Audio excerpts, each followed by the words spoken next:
Kita ke informasi pertama pemirsa, pemerintah mengakui realisasi pertumbuhan ekonomi pada kuartal 2 2025 sebesar 5,12% menjadi sinyal positif atas mulai pulihnya daya beli masyarakat dan menggeliatnya investasi. Pemerintah optimistis target pertumbuhan ekonomi sebesar 5,2% bisa tercapai.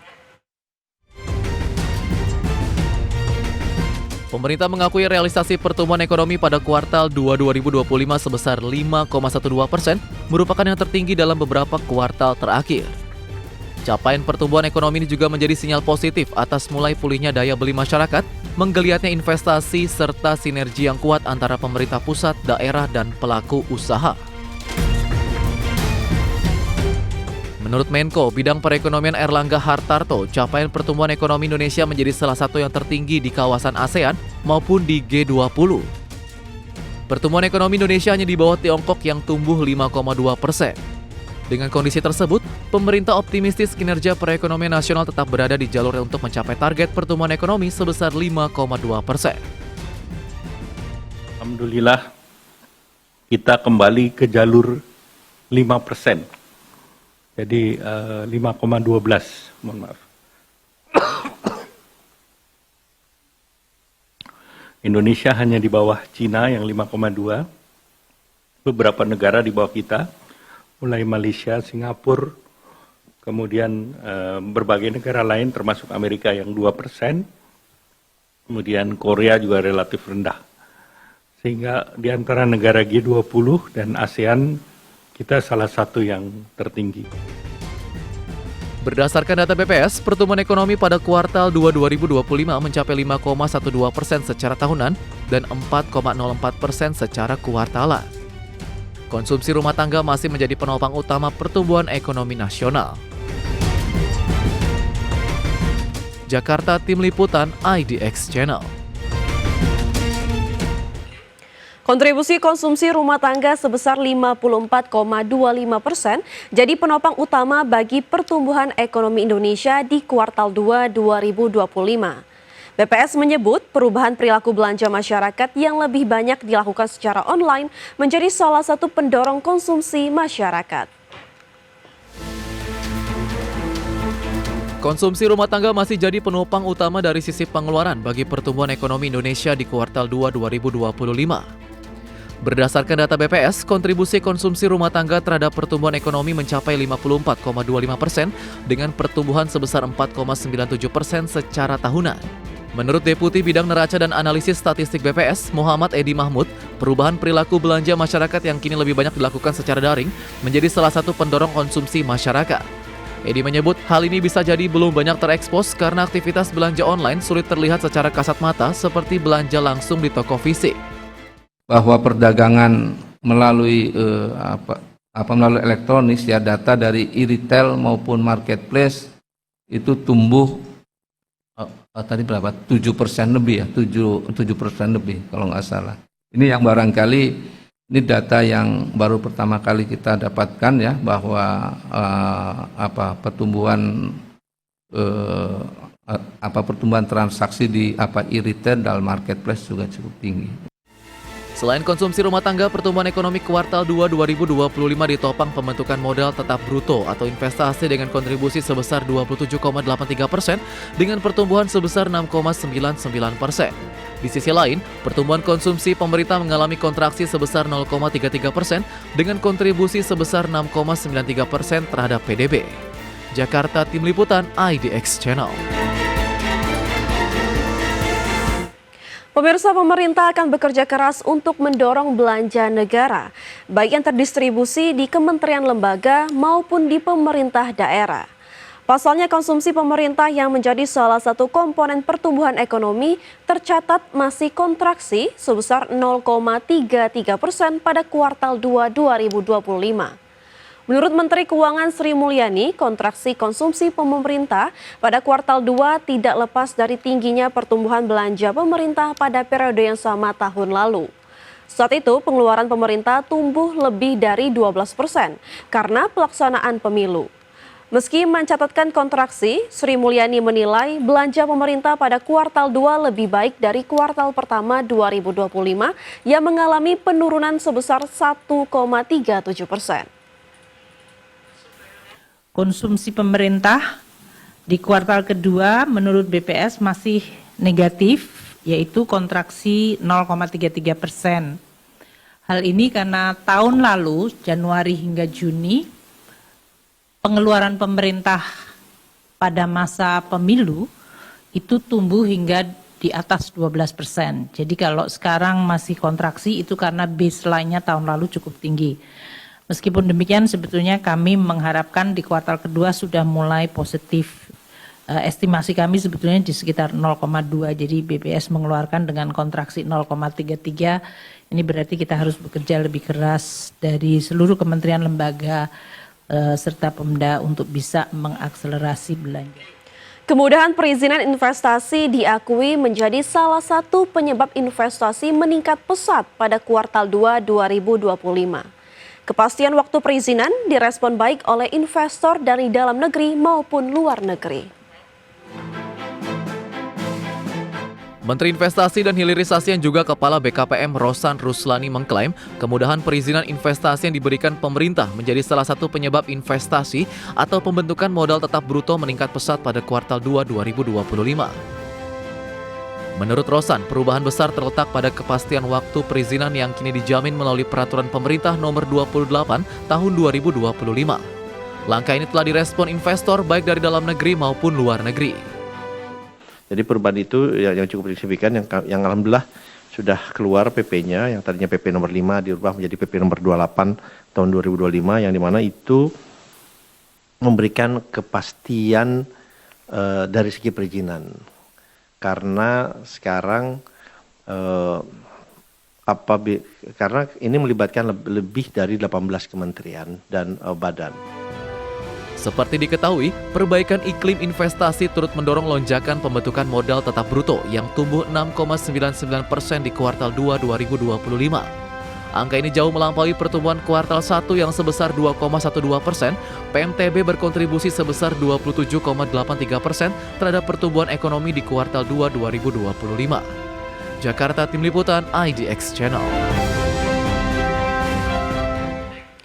Ya pemirsa, tahun ini pemerintah harus membayar utang jatuh tempo 800 triliun rupiah. Nilai tersebut adalah nilai yang terbesar sepanjang sejarah. Khusus untuk tahun 2026, utang jatuh tempo pemerintah mengalami kenaikan karena kurs dan penerbitan utang baru. Tahun ini pemerintah harus membayar utang jatuh tempo 800 triliun rupiah. Nilai tersebut adalah nilai yang terbesar sepanjang sejarah. Profil utang jatuh tempo pemerintah mengalami kenaikan pada 2026 yang sebelumnya 803,19 triliun rupiah berdasarkan data per 30 April 2024 menjadi 833,96 triliun rupiah berdasarkan catatan per 2025. Sementara itu untuk data pada tahun ini masih tetap sama yakni 800,3 triliun rupiah. Direktur Jenderal Pengelolaan Pembiayaan dan Risiko Kementerian Keuangan Suminto menjelaskan, khusus untuk tahun 2026, profil utang jatuh tempo pemerintah mengalami kenaikan karena dua faktor, meliputi kurs dan penerbitan utang baru yang jatuh tempo pada 2026. Berbagai sumber IDX Channel. Pemirsa, kami akan kembali usai jeda berikut ini. Tetaplah bersama kami di IDX First Session Closing.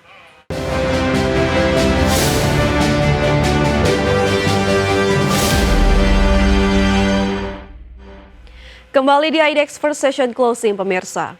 PT Rukun Raharja Tbk atau Raja mencatat laba 11,3 juta US dollar pada semester pertama 2025, turun 20% dibandingkan tahun lalu.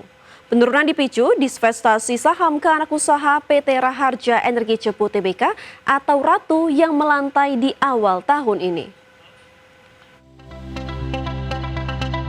Raja membukukan laba 11,3 juta dolar Amerika atau 180,8 miliar rupiah, turun dari 14,2 juta dolar Amerika Serikat atau 227,2 miliar rupiah pada periode yang sama tahun sebelumnya. Penurunan dipicu divestasi saham ke anak usaha PT Raharja Energi Cepu Tbk atau Ratu yang melantai di awal tahun ini.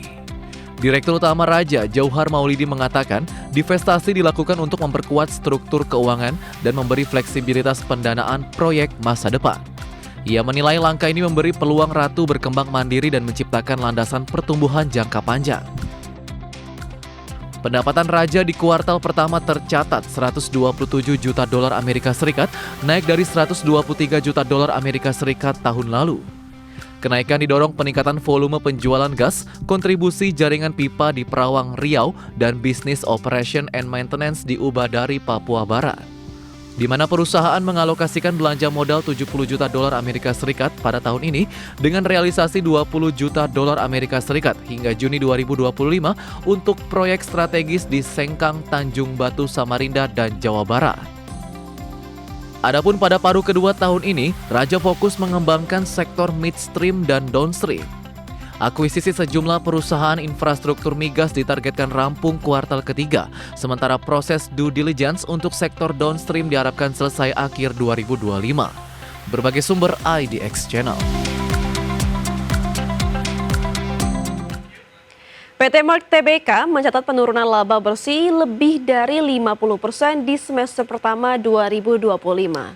Meskipun pendapatan naik, margin keuntungan justru menyusut akibat biaya operasional yang meningkat. Perusahaan kini dituntut melakukan efisiensi dan strategi bisnis lebih agresif untuk memulihkan kinerja keuangan.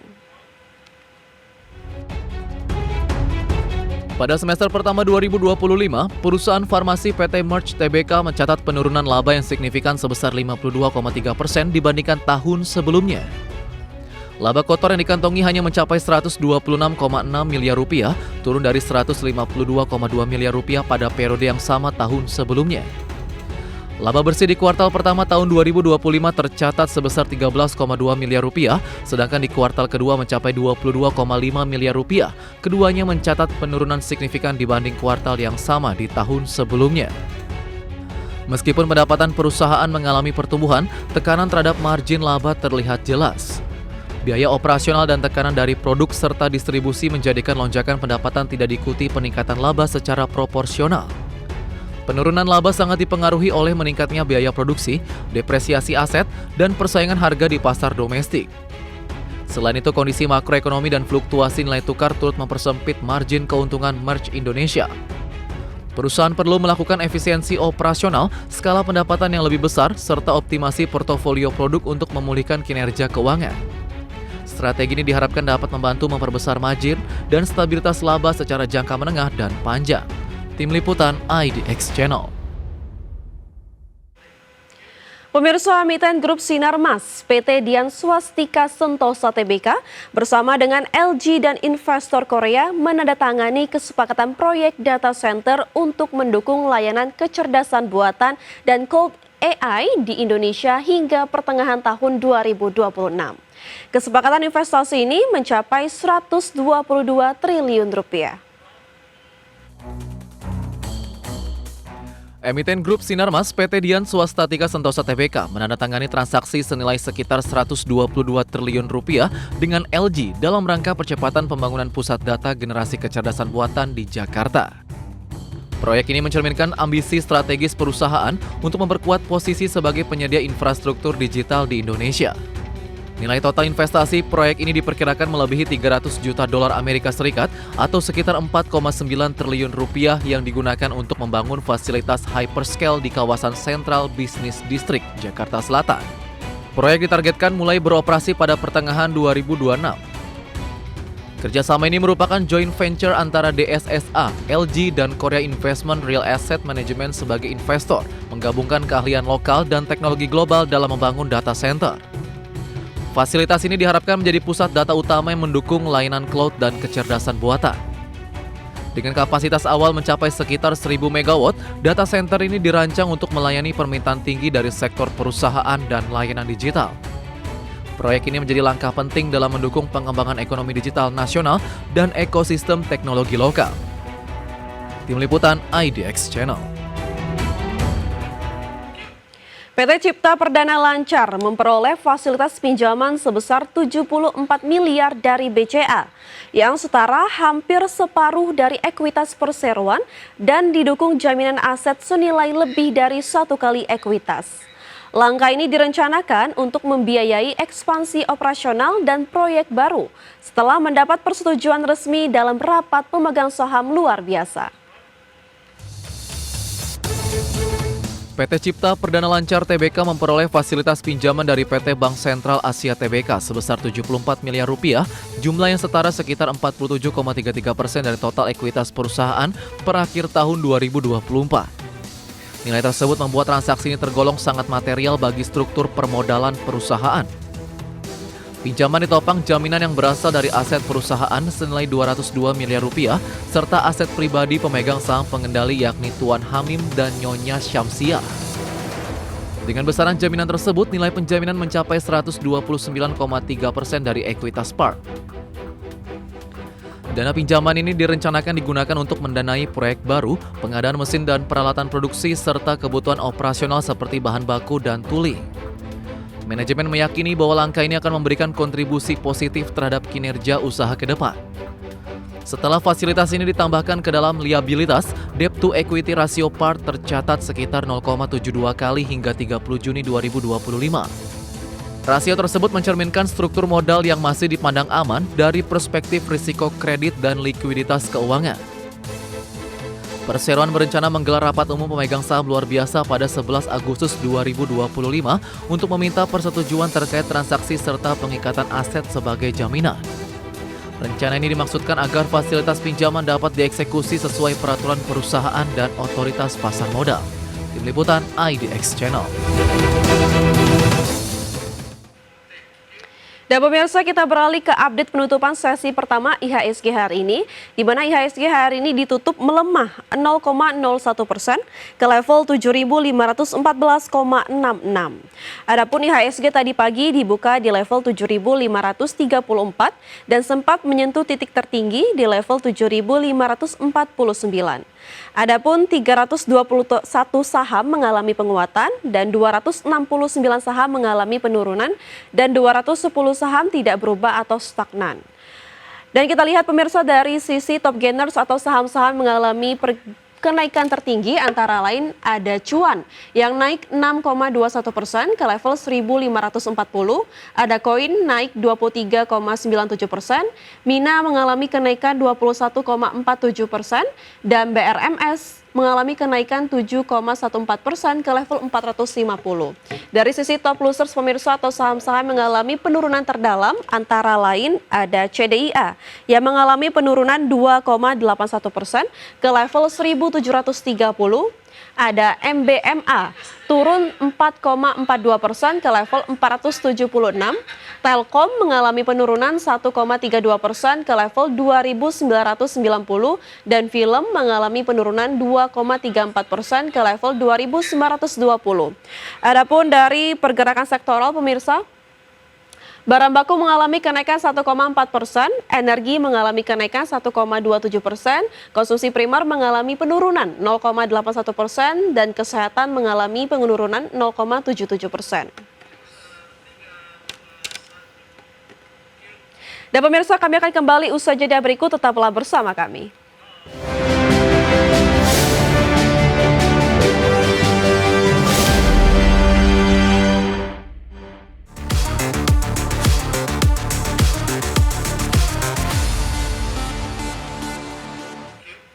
Pemirsa, LG kembali mengguncang pasar teknologi dengan peluncuran Cinebeam S, proyektor 4K Ultra Short Throw terkecil di dunia. Ukurannya mungil tapi kemampuannya luar biasa. Cukup ditempatkan 8 cm dari dinding, sudah bisa tampilkan layar hingga 100 inci. LG resmi memperkenalkan Cinebeam S, proyektor Ultra Short Throw 4K terkecil mereka. Perangkat yang beratnya hanya 1,9 kg ini mampu menampilkan gambar 40 hingga 100 inci dalam jarak sangat dekat mulai dari 8,1 cm dari dinding. Cinebeam S mendukung resolusi 4K UHD dengan kecerahan 500 ANSI lumen serta cakupan warna 154% DCI-P3 dan kontras dinamis hingga 450.000 banding 1. Teknologi triple laser RGB memberikan reproduksi warna tajam dan akurat, ideal untuk menonton film di ruang redup. Perangkat ini dilengkapi speaker stereo built-in yang mendukung Dolby Atmos, menghasilkan audio menawan tanpa perangkat tambahan. Pengguna bisa langsung streaming dari Netflix, Disney Plus, atau platform lainnya via WebOS, lengkap dengan dukungan AirPlay 2, HDMI ERC, serta USB-C Power Delivery. Fitur-fitur pintar seperti Auto Screen Adjustment, Wall Color Adjustment, dan Screen Scaling dan Shifting memungkinkan penyesuaian otomatis tampilan bahkan pada dinding berwarna. Tidak perlu repot mengatur posisi unit, cukup pasang di dekat dinding, sistem akan otomatis mengoreksi gambar sesuai kondisi ruang. Pre-order tersedia di Australia dengan harga diskon $1.999 Amerika, sementara di Inggris mulai dari $1.099 pound sterling. Berbagai sumber IDX Channel. Troublemaker 2 Beyond Dream dari Gamecom Team akan diluncurkan pada 15 September 2025 untuk PC di Steam. Menghadirkan open world beat 'em up penuh warna bertema remaja, mimpi, dan konflik sosial. Game ini merupakan hasil pengembangan selama 5 tahun yang menaikkan level game lokal Indonesia ke ranah global. Developer Indonesia Gamecom Team secara resmi mengumumkan bahwa Troublemaker 2 Beyond Dream akan dirilis ke publik pada 15 September 2025 di platform Steam untuk PC. Sequel ini melanjutkan kisah penuh warna dari sesi pertama dalam format open world yang lebih luas dan mendalam. Game ini berlatar kota fiksi Jayakarta Selatan, menampilkan petualangan remaja seperti Jordan dan Budi, anggota band Beyond Dream yang berhadapan dengan konflik narkoba dan rahasia gelap kota. Dengan genre open world beat 'em up yang dikemas dalam nuansa komedi dan lokal, permainan ini menyuguhkan pengalaman emosional dan aksi intens yang khas Indonesia. Butuh lebih dari 5 tahun pengembangan sampai band para kacuk bisa diwujudkan sebagai dunia terbuka lengkap dengan side quest, minigame, dan interaksi warga kota. Gamecom Team menyatakan bahwa mimpi menghadirkan open world real akhirnya terrealisasi di sequel ini dengan konten yang jauh lebih kompleks. Rilis eksklusif awal di Steam menjadi strategi Gamecom Team sebelum memperluas platform di masa mendatang, sekaligus menjadikan langkah penting memperkenalkan game Indonesia ke pasar global. Harapan besar disematkan pada game ini untuk memperluas pengaruh kreator lokal di kancah internasional. Berbagai sumber IDX Channel. Pemirsa, mulai 2026, Lyft dan Baidu akan meluncurkan robot taksi bernama Apollo secara komersial di Jerman dan Inggris. Dengan potensi ribuan kendaraan melayani pengguna Eropa melalui platform FreeNow. Kerjasama ini menandai langkah besar ekspansi teknologi Baidu dan upaya Lyft memperluas operasional global meski menghadapi tantangan regulasi yang ketat. Lyft mengumumkan kolaborasi strategi dengan perusahaan teknologi Tiongkok Baidu untuk menghadirkan robot taksi Apollo Go di Eropa mulai 2026. Dimulai dari Jerman dan Inggris setelah mendapatkan izin dari regulator setempat. Skema operasionalnya akan memanfaatkan platform Lyft dan gambaran teknis kendaraan canggih dari Baidu. Peluncuran awal mencakup ribuan unit robot taksi RT6, kendaraan generasi ke-6 yang telah diuji secara komersil di 15 kota Tiongkok dengan lebih dari 11 juta perjalanan. Dua perusahaan menargetkan perluasan ke banyak negara Eropa dalam beberapa tahun mendatang dengan dukungan infrastruktur lokal. Dalam kemitraan ini, Lyft akan mengelola layanan pelanggan dan logistik armada melalui platform FreeNow. Sementara Baidu menyediakan teknologi otonomus, pengujian sistem, serta dukungan teknis kendaraan. Pendekatan ini memastikan model operasional yang aman, dapat dipercaya, dan mendukung transparansi privasi pengguna. Langkah ini mempertegas persaingan robot taksi global antara Lyft Baidu dengan Uber Waymo, serta Tesla dan Wayve yang juga menargetkan pasar Eropa 2006. Meskipun optimis keberhasilan peluncuran bergantung pada izin operasional dari pemerintahan lokal, serta kesiapan aturan otomotif otonom. Berbagai sumber IDX Channel. Pemirsa, sudah 30 menit kami menemani Anda dalam IDX First Station Closing. Perbarui terus informasi Anda hanya di IDX Channel, your trustworthy and comprehensive investment reference. Jangan lupa saksikan program Second Station Closing yang akan tayang pada pukul 15.30 waktu Indonesia bagian Barat. Karena urusan masa depan harus terdepan, aku investor saham. Saya Vina Munawar, terima kasih dan sampai jumpa.